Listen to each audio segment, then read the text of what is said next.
Hey guys, Adam AKC, it's Radical here, and let's get into the Winter 2018 Anime Awards. Long overdue. I don't know why it took me this damn long to make the video, considering I've had the time, and then I just was like, nah. Actually, you know what? I know the reason. Monster Hunter is the goddamn reason. Anyway, so this is actually a pretty good season. There's a lot of stuff that I really enjoyed. Pretty much by the end of the season, there was no show that I was really like, ugh, just get it over with. All of them really had something to offer. Some in much different ways, but there really was a pretty good pick by the time I was done. I went through a lot of stuff, quickly got rid of cut a lot of fat out, which is what I'm doing now with the spring season, because, I mean, for those wondering why, like, I don't seem to have as many shows going on anymore, like, I'm already down to 4 shorts and I think 7 full-length shows this season, and I think as I'm recording this video, I've already cut one of the shorts out. I'm still going to watch in my own time, but I'm not going to talk about it anymore, so I'm down to 10 shows and only 7 of them are full length. I mean, honestly, it just comes down to the fact I don't have time to watch 15 shows, especially when 3 to 5 of those shows are ones that I'm not 100% enjoying, so that was a big part of it. And even then, the show list might actually get down to 6 or 5 full-length shows the way things might be going, so, there's a few shows to worry about. But anyway, enough about the spring. We are here to talk about the winter. So we're going to start off with a bunch of not-so-serious awards. We'll get to the ecchi awards because, that's exactly what I love to talk about because, I'm open with that shit. And then we finally will finish with all the actual awards. So I'm not going to spend too much time on everything because I do want to still have a voice by the end of this and not make this into a 3-hour affair. I think usually when I do these videos, they take way longer than they should, so I'm going to try to shorten it a little bit. But anyway, so the first award we're going to get to in the not-so-serious awards is the award I'm calling Why Do I Like This Show So Much? Which obviously is the worst show that I actually managed to finish. Originally, it was going to be Ryo no Oshigoto, but Garo Vanishing Line just was so bad towards the end that I think, in a way, it's the 1 week show that I finished. In the end, Garo at its first 12 episodes was fucking solid as shit. Like, that was an 8 to 9 out of 10 worthy show. And the second half started off relatively well. It was still the same old stuff, but eventually I was getting to the point where it's like, okay, guys, you can only do these filler episodes for so long before, we have to get to the meat and potatoes of things. And then we got there, and there just wasn't anything. And it got to a point where there was enough of a flash of brilliance that I could stay with it, but it just ended up being a show that I almost finished out of, I've been in this long, there's no point in me dropping it now, which is kind of how it was by the time it ended. And it didn't really end very satisfyingly. It did leave me wanting to see more, and there probably might be more, given that the end of the show did have Sophie, wanting to become an alchemist just like the rest of them. But the end just, it wasn't as strong as I would have liked it. The end boss died too soon, and then that's the same goes for when Sword had to fight Silver Knight by the end of it, and it just didn't go very well. It didn't make any sense. I don't know, I didn't like the ending at all. So, next award. The opposite of that is How Is This So Good? The biggest surprise show, and again, this is an easy award. Mira no Kaikata, or, oh my god, How to Keep a Mummy, I think it is, in English. That show, I literally watched the first 2 minutes of and went, okay, this is probably going to be a kid's show and whatever else. And then after the first episode, I'm like, why is this the cutest and most adorable thing that I've ever watched, and why do I just not want to stop watching this thing? And it pretty much continued all the way through. There admittedly were boring parts here and there, but, when you have a show that has Mikun, and honestly one of the most adorable characters I think I've ever seen in anime, and that's crazy thinking that it's a mummy that doesn't actually have an open mouth, for starters. I did end up liking, I think my favorite character by the end of that show ended up being the cat statue, or I can't remember what the name of the statue was. But, like, there were so many good characters in that show. It didn't need to be anything super depressing. There were a few, like, kind of sad moments, but it wasn't really. It just ended up being a very calming show. Much like what Flying Witch still remains being the best for me. in doing. Flying Witch was a show that you just turn your brain off and just watched and just enjoyed it. And Mira no Kakata is pretty much the same thing, just with a little more adorability with all the little mascot characters. So I ended up liking that show a lot more than I ever gave it credit to. I thought it was going to be a show that I would have watched for a couple episodes, and then it would have been like, okay, now it's not nearly as good. But no, it kept staying really amusing.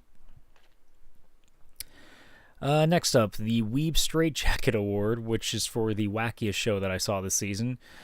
It could go in any direction. There's so many different ones that it could have been, but at the end of the day, I ended up picking Dagashi Kashi Season 2, just for, again, the pure absurdity of candy-coated, over-the-top comedy with the addition of a couple characters, including, oh my god, Hotaru, there we go. Hotaru's brother, which will be an award winner not too far from now. But yeah, that show, I love the first season for the same reasons. I mean, I still won't tell you that Dagashi Kashi is one of the better shows you can watch in anime, but it's definitely a show that it does what it's supposed to do when it needs to. It does have its boring episodes. Thankfully, it's a short. If it was a full-length episode, I don't know if I would have finished the first season. But it being a half length episode, it ends up saving itself because it gets enough good moments in there that it keeps you wanting to come back for another one. It may not overwhelm you, but it does enough, and given its inherent nature of just being stupid over the top, I ended up liking it just as much as I did the last season. In fact, I think I might have ended up liking it a little bit more because there's more characters to shoot off of this time. So that's the winner on that. The Double No Triple Take Award for the most insane moment of the entire series. This one was a no-brainer. There's really nothing that could have been any more over the top and awkward and weird and holy shit as that moment in Overlord Season 2 where, you know, Momonga just wanted to see what the lizard people were up to and decided to open a portal to see what's going on inside, and oh god. So the entirety of the Kingdom of Nazarick decided to let's just go peep on some lizard man sex, I guess. That was the idea, and I really can't think of anything that even comes remotely close to being as holy fuck as that, especially because I thought they would have shied away from it. No, that you're seeing thrusting, you're not seeing any parts, but you're definitely seeing the act. There's no hiding it. And just the idea of everybody being so like overwhelmed, and then in the background you have the two little ones just going, oh, just like it's that thing they don't know about. So Momonga's like, I am not teaching them this crap right now, like being a father who's like, I can't, I just can't. I ended up watching that scene a couple of times because I like I said, that's the award, the double no triple take. I had to watch it a couple of times because I'm like, oh my god, how insane. So that was an easy one. Followed by that is the funniest moment, or the Stitches and Tears Award, which goes to, like I aforementioned earlier, Yutaka, Hotaru's brother, trying to bribe Kokonatsu to join the dark side, per se. And by bribing him, I mean just saying, hey, if you work in my convenience store, you know you have access to all these dirty magazines, and you can just have them. You don't have to worry about paying for them or worrying about someone seeing you as you buy these things. You can just have them. And just seeing the reaction of him going, holy shit, I could do that. I guess in that state of in that area, I guess in the countryside, the internet's not nearly that popular, so I guess Kokonatsu doesn't really know what Google is at this point. But that moment itself was just one of those things that, like, you know, you sit there and you watch and you're just you're laughing uncontrollably because you're just like, I know that this is like the easiest thing to do. It's such an easy bribe, and you're thinking, like, for that guy at that moment in that area, it's almost foolproof. The fact that he said no was like, dude, how could you possibly give that up? But yeah, that moment itself was easily one of those moments that I was dying laughing. Like, I was uncontrollably laughing during that scene, and there weren't nearly as many that I did that to that length, and this was the one that I felt really had me in stitches the most. So that's why it wins that award. And then the last award in this category kind of just ends up being that kind of award that doesn't really belong anywhere, and I think it almost makes sense. It's called the Lost in the Shuffle Award, which is to the show that just honestly didn't do anything overly well enough that it could really be up for awards for anything, but it didn't necessarily do anything bad. So it was so right in the middle where it just almost is unnoticed. And for me this season, that show was Hakata Tonkatsu Ramens, which is still a great show. And by the end of it ended up being still really good. But the problem is there just isn't anything overly spectacular about it. There isn't anything as memorable about it other than the fact that the main character is a cross-dressing guy, assassin, which, you know, you would think is amazing. The show itself, it's still a little ridiculous and over the top, but it also just, there isn't anything so overwhelming that you remember that over a lot of other shows that do similar things, but just do it better, or at least just do it in more of a memorable fashion. You know, the show is still a solid show in any aspect of the name. It just isn't a show that I'm going to remember. By the time that we hit maybe summer, I'll probably just forget that I ever watched that show, unless the second season comes out, in which case, you know, I will remember a lot of what happened. But there are shows like Hakata, which I'm not going to remember in the same way that I'll remember a Ryo no Shigoto or a Yorimai or Yorimoi, I should say, or, you know, an Overlord. This show just doesn't have that memorability. It's not to say it's a bad show, it just ended up being a show that just didn't do enough. So, we'll move on to my favorite awards, the Ecchi Awards, because I love talking about things that make people mad, apparently. As I'm watching certain shows now in the spring season, like Tachibana-kan, where apparently people just hate it because there's too much ecchi in it. And it's like, but it's a lesbian harem. Like, why is that all of a sudden not like? But it's just because it's endless ecchi. It's like, all right, fine. You want to get mad at fan service? Go back to Darling in the Franxx and enjoy that stuff. I'm glad I didn't watch that show, because it's a show that I didn't even bother watching because I hate mech anime as it is. And the fact that it ended up being the show that nobody wants to fucking shut up about, I'm more than happy that I didn't get involved in that, so I don't have any opinions on that show other than I don't care. But anyway, I digress. So right off the bat, the Sexy Ecchi Award for the best ecchi in all of the shows easily goes to Death March to the Parallel World Rhapsody, no doubt. I mean, just by the sheer volume of characters you have, it's really easy to get that award. Also, I don't really know if there was any show other than Ryo no Oshigoto, which I will get to in a minute, that really had a ton of ecchi content in it. I mean, Overlord has it here and there with, like, Albedo. I guess in a way Yorimoi sort of does that, but in a much different way.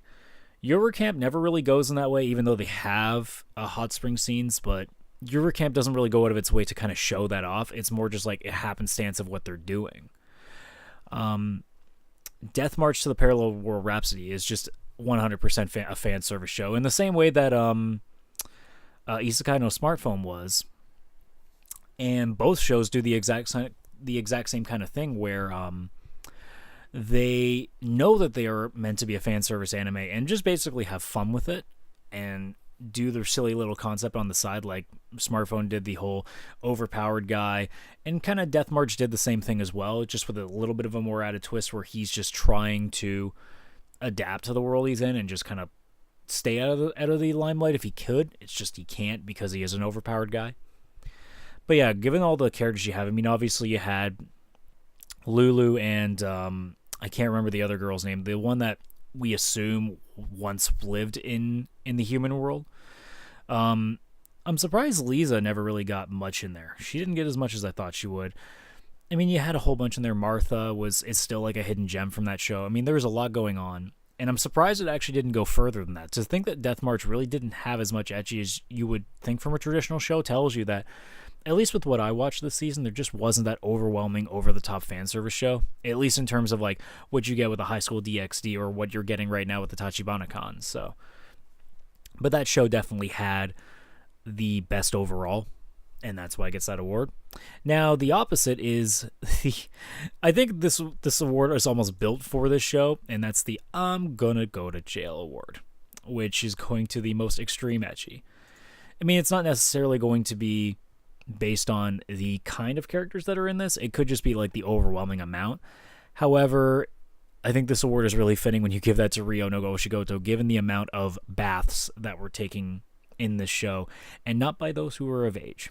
Which I mentioned several times when I was reviewing that show on the weekly, that this is the kind of show that if it weren't for its really lightheartedness and actually really fun cast of characters, this was a show that I would have dropped almost immediately, because Jesus freaking Christ, I needed to get away from that, because the amount of underage fan service was just, and I almost don't want to call it fan service, but you almost have to be honest with the way that it's being built.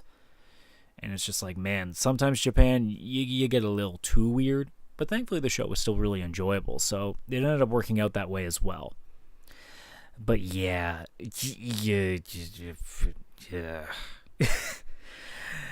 Let's move on. Let's definitely move on. The sweet, sweet dreams moment for the best ecchi moment of the entire season. And I left myself a note, and I'm still laughing thinking about it. And I set a note to myself and saying, Krush and Zaryu's sex scene does not count, because I don't think it was meant to be ecchi so much as it was meant to be, oh my god. So I have two. Some of these awards I have like a tie, because I just could not decide. And in this case, I gave it to two. And one was more of like an accidental moment, and the other is a legit moment. So the accidental one was in Yorimoy, when Shirase gets so scared that she ends up like cowering in fear. But the problem is the way that they drew this is that instead of it looking like Shirase is trying to hug like a post, trying to, just kind of comfort herself, she ends up looking more like she's getting in position than anything else. And just the way that it's designed is like, it's uncontrollably interesting to stare at, and at the same time you also just kind of go, I don't know if you guys understood what you were drawing, and if you did, good on you. But it was one of those things where I'm like, I don't think they meant this to be as attractive looking as it is. And that's kind of been the story of Shirase in the entire show, where,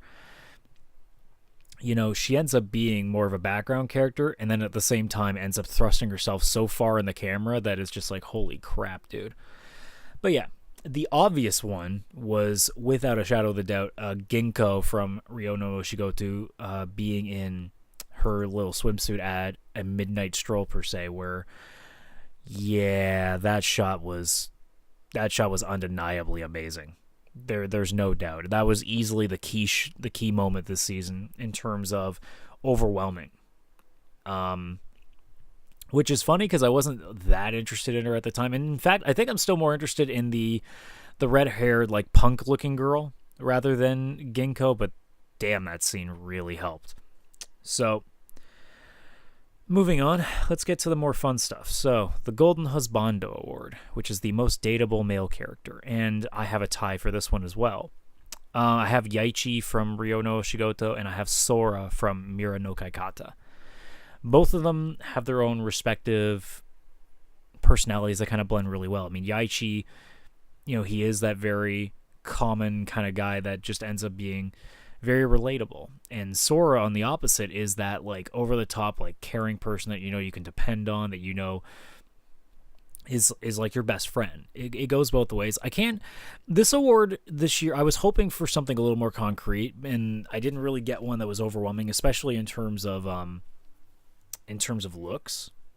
I'm gonna get to that with my later awards, but in terms of like an actual male character that I was 100% behind, I didn't really have that. I mean, the main character, who I'm forgetting at this point, I think was it Itsuki, or was it, I can't remember, from Death March. I mean, that one was just, he was very much of a blank slate character. He was meant to be something that you kind of put yourself into, so I didn't really get much from him.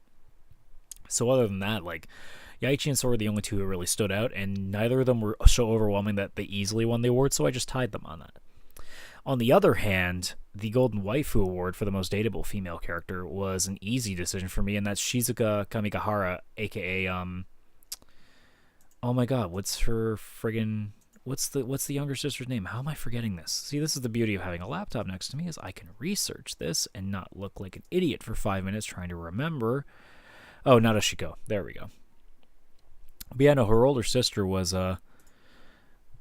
she's definitely, like, she was about that age too where it made sense with me as well, not to mention that. But the fact that she is just such a chill person, whereas most anime girls tend to be very over the top, very, I mean, honestly, they're just really unrealistic. So it's hard to find those characters that you can really attach to. And Shizuka was very normal. She just a chill person, down to earth, and just really like to enjoy the little things rather than being the girl that just loves eating all the time, or the girl that collects a billion things. Like, no, she's just, I like she likes driving and I like driving. She likes just kind of kicking back and just enjoying the view, and that's kind of how I am too. So she ended up being very relatable and a very easy pick for this award. On the flip side, we have the Eye Candy Awards, so I have them set aside. I was going to give this to up to 3 characters from each gender because, let's be honest, if we're talking about eye candy, you can't narrow it down to 1 because there's just too many. I gave 2 guys out of 3 in this case the award, and the 2 that I ended up picking was Lin, obviously from Hakata, which is a gimme. It's an easy gimme, very easy. You know, obviously with the cross-dressing thing too, you know, it makes it a lot easier for, you know, someone who has a more of a female eye in terms of my bisexuality to at least lean to his direction a lot more.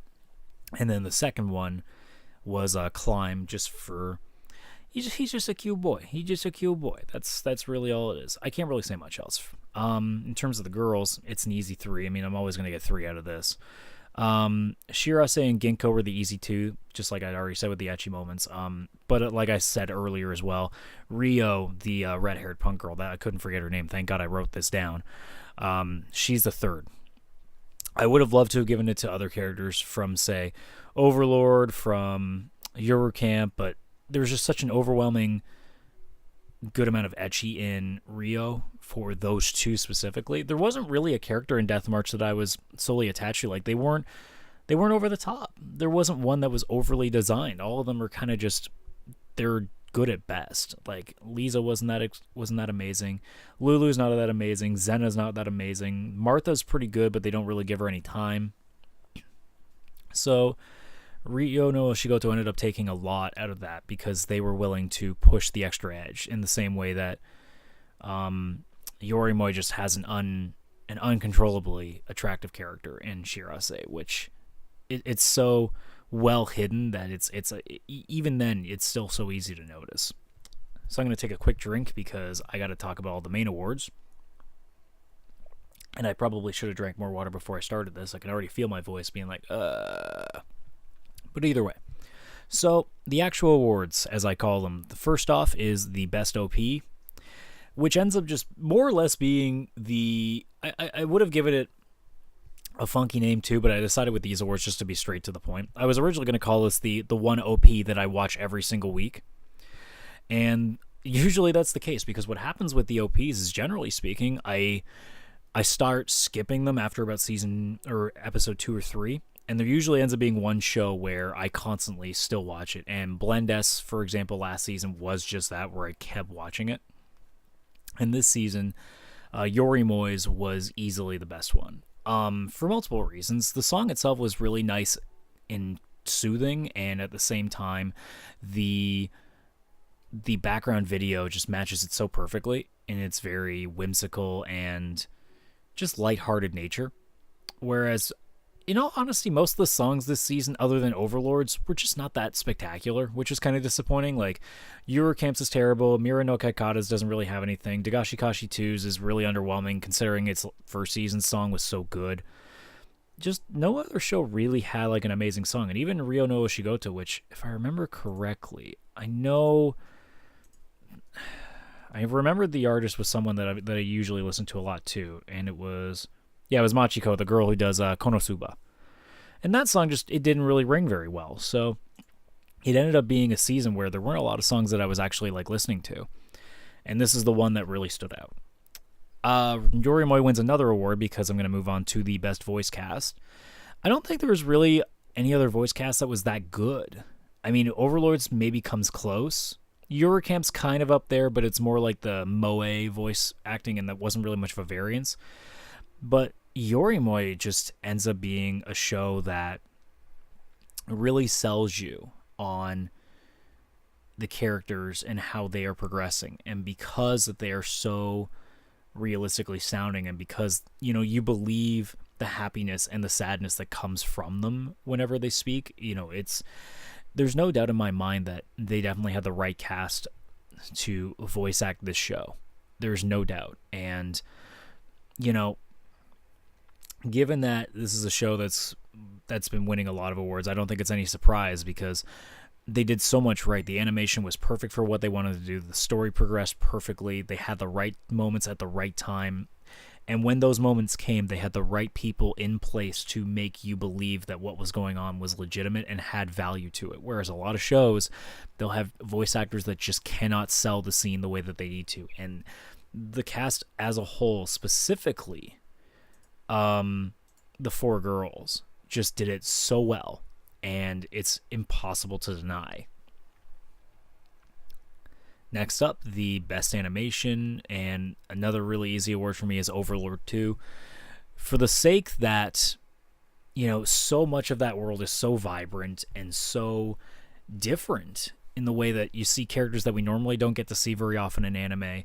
The amount of races they went through. There's a lot going on. And I was actually going to give this the Best Character Design Award as well, but I opted to differently for another reason, and I'll get to that because that's the next award.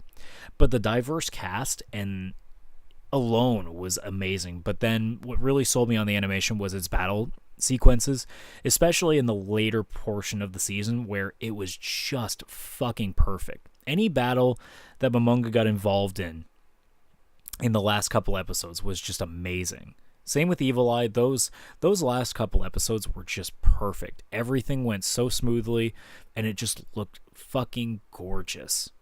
So that gets that award without any regret for me for leaving anybody out. There's just no doubt.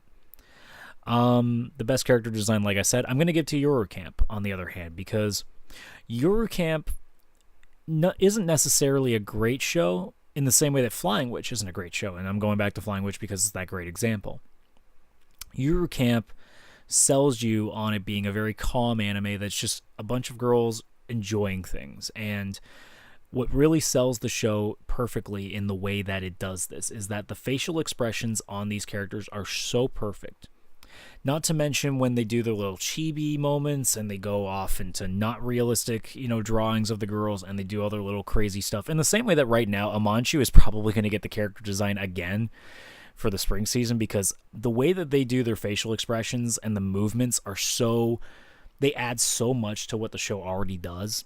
And it's stuff like that it's why I usually give character design awards to shows that do that rather than just have a diverse cast, because I think when it comes to character design, you have to look past just the beauty, and you have to look past just the overall design. You have to look at the little things too. And I think when you have shows like Eurocamp have an overwhelming amount of facial expressions that really make you smile and that make you just enjoy extra to what's going on, rather than just being like, oh, that girl's cute. It's like, no, that girl is fucking adorable, is how I end up viewing how Eurocamp treats a lot of its stuff. And thus, that's why it gets that award over Overlord, which obviously has a really diverse cast, but the facial expressions just are not there. You don't feel the same over-the-top adulation for the show in the same way that Eurocamp does with the way that it does its facial expressions and its movements, and that's why it gets that award.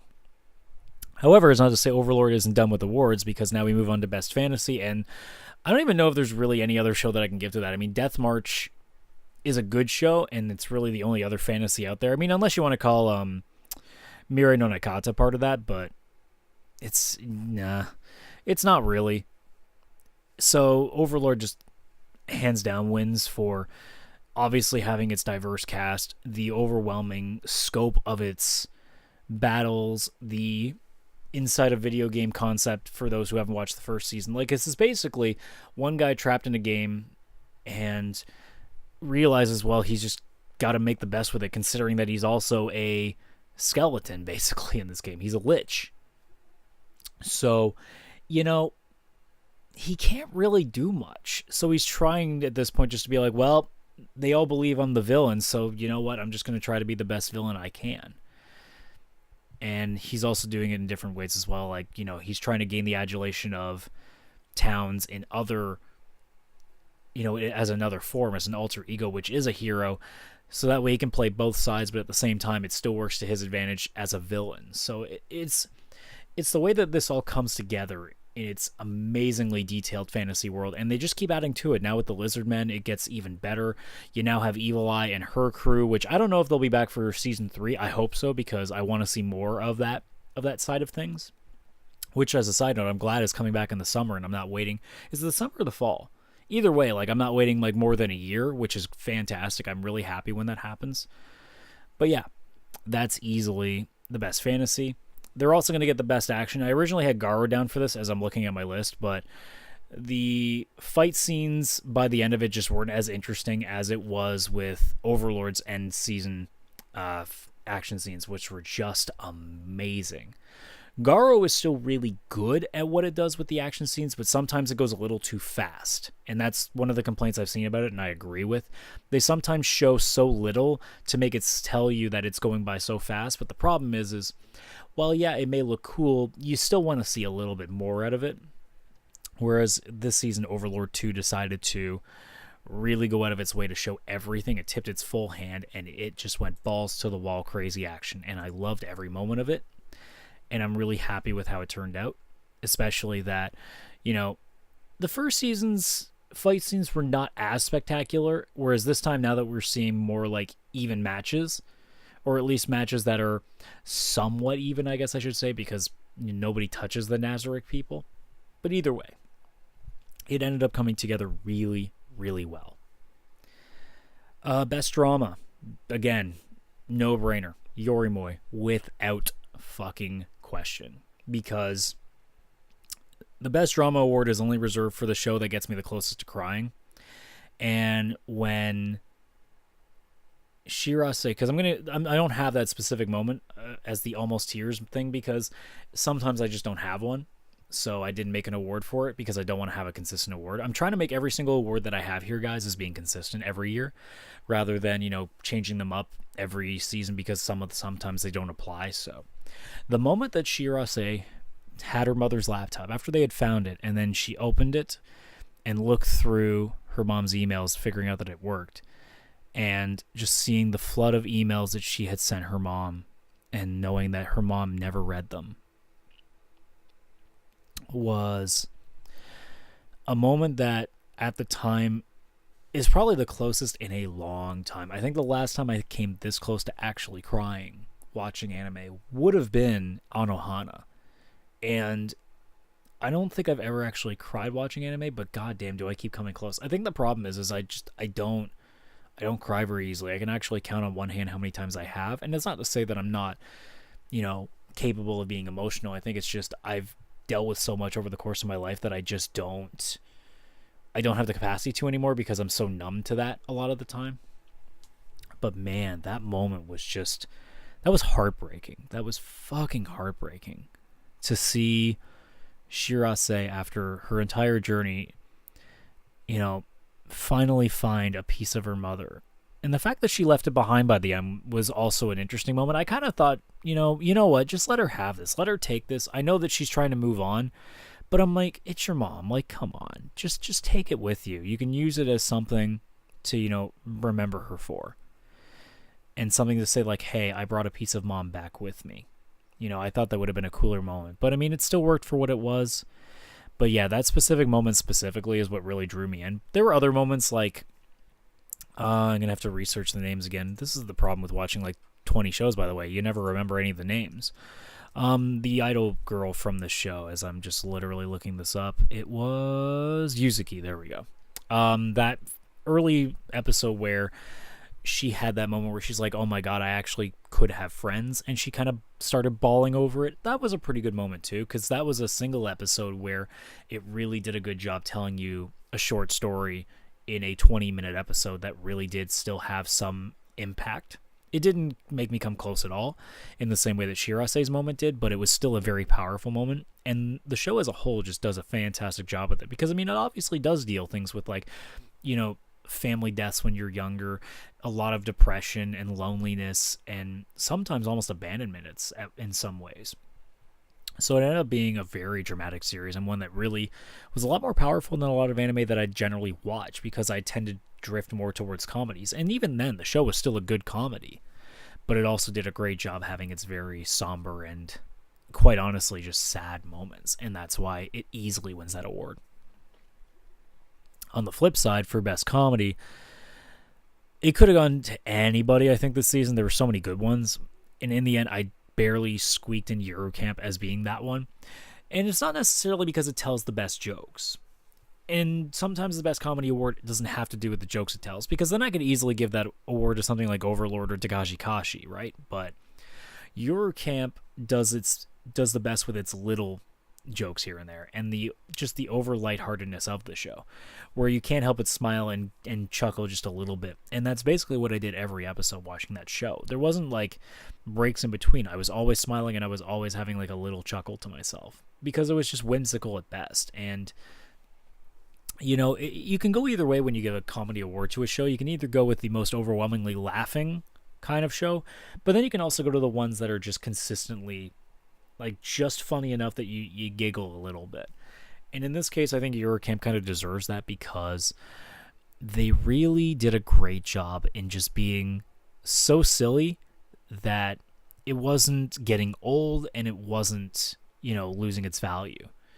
Every episode, they kept doing the same sort of hijinks, but they were still amusing, and they were still funny to me. And very often, a lot of animes will try that and will fail because they can't tell the joke differently every episode. They just tell the same kind of joke, and it gets old after a while. Whereas this show did not do that in any aspect of the imagination. It was perfect in every way of doing that. We are down to our last 5 awards. So we're all down to our character awards. So Best Non-Human Character, I had to specifically put this in for Mikun, because I could not give, because without knowing Mikun's gender, you know, it's hard to give Mikun an award. I mean, I probably, if it was a guy, I would have given it the Best Male Character easily, because I didn't think there really was one, and I'll get to that momentarily. But there is no character that really had me in stitches as often as Mikun. And this is both from a comedy aspect and from a, oh my god, I just want to hug you moment.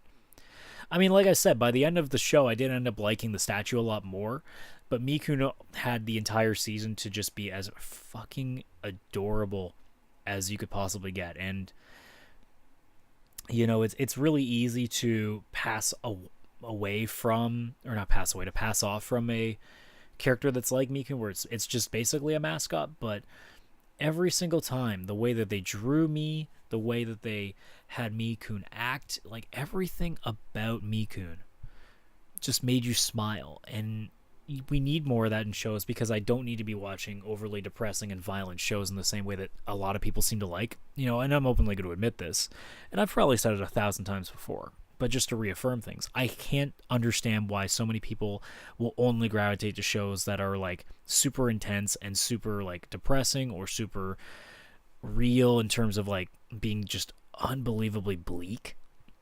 And that goes to also violence. Like, I love shows like Hellsing and stuff, but you know, I don't see anime as something that I want to be depressed by, because anime does such a great job of being funny and just happy that I would prefer that direction. And also because I just don't feel like, you know, when you're already miserable in your daily life when it comes to things, I'm not saying my life's like fully miserable, but I'm saying when you come back from days that just end up being miserable, the last thing you want to do is watch something that just makes you miserable even further. And that's what anime has always been for me. It's meant to be something to take me away from the misery. And in the winter season, Mikun did exactly that, where every time I flipped on that show, anything that was going on in my brain that wasn't positive completely drifted away, because I was just had a big smile on my face whenever Mikun was on screen, and that's why they win that award. 4 to go. Best couple in duo, easily Krush and Zaryusu from Overlord 2. Not because of the fucking sex scene, Jesus Christ. But the first time those two met, I knew exactly what was going on. And they sold it so well. The two of them introducing each other and Zaryusu just being like, oh my God, you're amazing. Can I please marry me. Just be with me. Be with me, please. And her reaction just being overly blushy and shocked and whatever else. They sold it together so well. And I don't think there really was a couple out there that really did much better. I mean, you could go with Tuare and Sebas. You could go with, Momonga and Albedo for its ridiculousness. Hell, even Evil Eye and Momonga can have something to go with that. I'm trying to think from other shows. I mean, Nadeshiko and Rin, there we go. Those two were obviously really good together. Aoi and Chiaki are also really good together. Yorimoy, I don't know if there's necessarily a duo between the two that I was really into. Yaichi and Hiinatsu or I were very good as well, but just it's so hard to give an award to anybody except Krush and Zaryusu, because I remember those moments with those two so much that it just ended up being just easily memorable. And it's another reason why I'm so mad at Overlord for finishing, because I don't feel like they ever brought them back, and I'm wondering if they ever will. That's the worry that I have. I'm hoping as season 3 comes into play that these two, that they come back, because I want to see them more, because they were great. That's why I was happy to see some of the older characters come back too, like Brian Unglas, and it was nice to see that. And I hope that with the 3rd season that we were able to see these two again, because man, were they great together. Best male character, like I said before, there really wasn't one that stood out.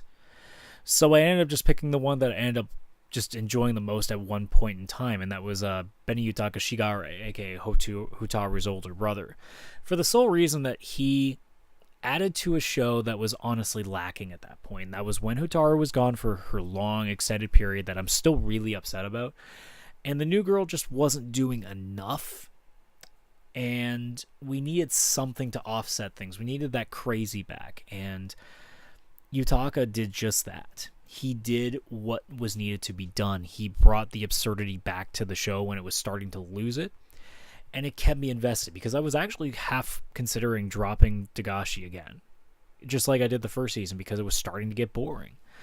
And Yutaka thankfully saved me from that, and it brought things back to where it should have been. And when there really isn't an amazing character, obviously, I could even go through some of them. Sword is not that interesting, in all honesty. Luke is not that interesting.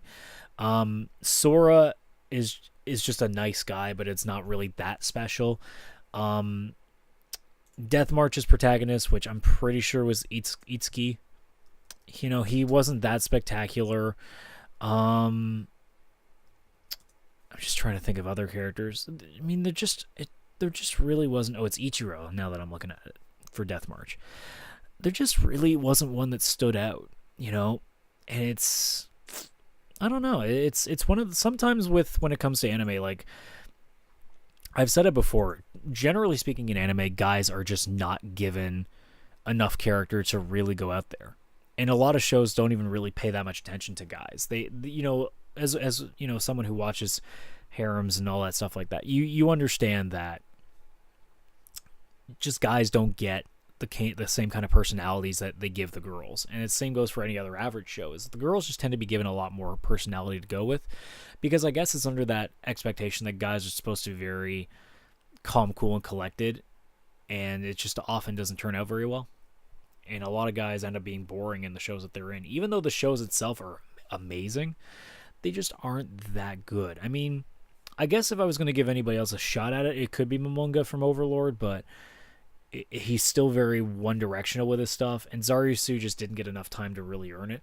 Sebas was also close, so I think Overlord really had the best chance of having a spot, but at the end, Yutaka just did enough in the time that he was given to really bring the show back up, and that's kind of why I gave them that award, just for the work that he put in. 2 to go. Best female character, without a doubt, was Shirase from Yorimoy. I don't think you really can judge any other character as being remotely close to what Shirase brought to the table, both in emotion and in hilarity. There's going to be very few characters that are able to be as relatable and meaningful as Shirase was. You know, obviously, not everybody is going to be relating to the fact that she is so crazy over penguins that she's like going to die happy when she's surrounded by them. But to understand the introvertedness of her initially and the shyness about her, and sometimes in a way I guess the downright embarrassment of the kind of person she is something that you don't see nearly as often in anime characters, because generally speaking anime characters tend to be a lot more over the top and open. And when you get to the shy characters, they usually stay shy, whereas Shirase evolves in this show. And every character in the show does evolve, but no one gets remotely close to evolving the way that Shirase does, in the way that she slowly is getting over her introvertedness. She overcomes a lot of hurdles in terms of getting over the death of her mother and, you know, finally finding some friends to get things going with and stuff like that. The only downside is that she cut her hair at the end of the season and it looks fucking awful. The short hair was perfect. If anything, like, she's just put it in a ponytail or some shit. Why did you have to cut it and make you look like a she looked like a boy now. It's like, no, you ruined it. But yeah, she was a fantastic character, and I was really happy with how they portrayed her in this season. So we will get to the last award, which is the show of the season, and thankfully, as I look at the time, we still have 15 minutes to go. So I'm glad I didn't take forever in this. I'm glad that this didn't go for 2 hours like it sometimes can. So the show of the season is one of those awards that I will usually have trouble with, because there's usually 3 or 4 at the top that are all really good. It's either every other season or every 3 seasons there ends up being one season where there is just an undeniable pick for the show of the season and there's no competition. And I'd love to say that Overlord 2 is amazing, and it was. I'd love to say that Mirai no Kaikata was amazing, and it was. That Eurocamp was awesome, and it was. That Rio no Shigoto was a lot better than it ever should have been, which it was. Hell, Hakata Togatsu Ramens was better than I ever thought it was going to be. I thought it was going to be violent as fuck, and it ended up being so much fun. But at the end of the day, man, you just can't give this award to any show except for Yorimoi. You really can't. There is always going to be a season every year where the drama is what actually gets the win. It almost seems to be the same kind of format for me every season, or every year, I should say. There's one drama, there's one comedy, there's one slice of life, and there's one harem. It usually goes that way. And Yorimoi, unless we get to some really crazy dramatic stuff in the spring the summer and fall, because I don't think a drama show is going to get anything going. Actually, I can even just quickly look at my list. Is there even anything I consider? Well, I guess a Manchu sort of counts as that, but a Manchu is more embedded in a comedy than anything else. And yeah, as I look at everything else, it's all like comedies and silly shit. So summer's definitely not going to offer a drama. It's possible that summer and fall could, but it's unlikely. And I don't think any is going to have the same power that Yorimoi had in this winter season. Like I said, it's the first time in a while that I've come close to crying watching an anime show. There was such a great set of characters in this show that you could relate to, that you could enjoy, that you could get behind. The concept was so unique and fantastic. It brought out some really interesting scenery, some interesting ideas that I don't know if we'll ever see again in a show of this magnitude. And it just did the best job I've seen a lot of shows fail so hard at, in creating impactful and legitimate emotional moments where you believe that what's going on could be actually a thing that happens. And anime has a real problem in being able to do that, because anime is inherently in the ridiculous. It's really hard to have a show that is so real that you can kind of associate to it. And it's not to say that, Yorimoi is the most real show. I mean, obviously there's slice of lives that do a hell of a lot better of a job of it. But Yorimoi does it better than most shows do with a more normal concept. They make you feel a lot more stronger to their characters than most shows do, because their characters were actually likable. In a lot of slice of life shows, characters are just too normal that they're not spectacular, and they're not enjoyable. You don't want to watch them. You don't want to see them evolve. Where with Yorimoi, every one of those 4 girls all had a story that was impactful, that had something that you could latch on to and be like, okay, let's see you get over this. Let's see you get past this, and let's see you become better. And obviously with Shirase specifically, you get more than you ever could have wished for in that show. And that was a show that I look forward to every single episode, and was unbelievably upset when it was over because I didn't want it to end. In fact, I was actually annoyed that it didn't spend enough time after that. I was hoping that the last episode would have been more of a they're back home and they meet each other again, and that doesn't happen. And I don't think we're going to see anything beyond this. I think that's it. Unless there's like an OVA, but I think we're done. I think that show's done, and it's bittersweet because I never wanted it to end because it was just that good. And I really hope that everybody else who hasn't had a chance to watch that show can go back on Crunchyroll and see that again. And it's one of those few shows that everybody seemed to enjoy as well that I actually did. Because generally speaking, most of the top animes for every season just don't go that route. I end up taking a lot of time away from the more popular stuff because it didn't end up being as fun. Because I guess my view on things just isn't the... I don't know. I guess to say it's just I don't like the same kind of stuff that generally speaking the mainstream public does, because I can't get behind stuff that if everybody else likes it. I mean, it's really hard to talk about something when everybody else is like, oh, that's awesome. Like, you can't really introduce people to these things. Like, I'm just looking at the ratings for all the shows. Like, Darling in the Franxx got watched by a lot of people, but Yorimoi had a higher rating. Hell, Eurocamp had a higher rating, and they both got watched by maybe half the audience. But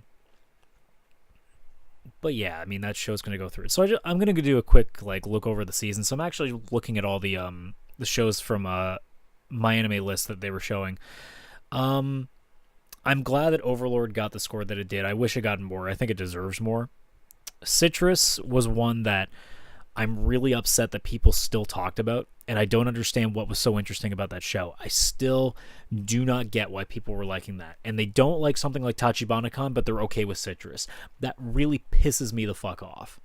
That a show that literally a girl sexually assaults another girl, and they're like, oh, but that's okay because they're going to love each other. Whereas Tachibana-kan does the same thing in a comedy, lighthearted way, and they're like, oh, that's disgusting. It's just ecchi. It's like, what the fuck, man? Throat's almost dying here. Death March should have gotten better ratings, but it's a harem anime. They never get good ratings. I need to watch more of Pop Team Epic, but I couldn't do it when I was trying to get all the stuff done, because if I watched Pop Team Epic, I would be lost. I'd have to stop, so I couldn't do that.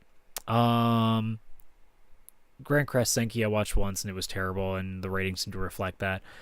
Hakata got decent ratings, but almost nobody watched this show, apparently. Like, it's got one of the lower numbers of people watching it, which is kind of sad, because it ended up being a lot better than I thought it would be.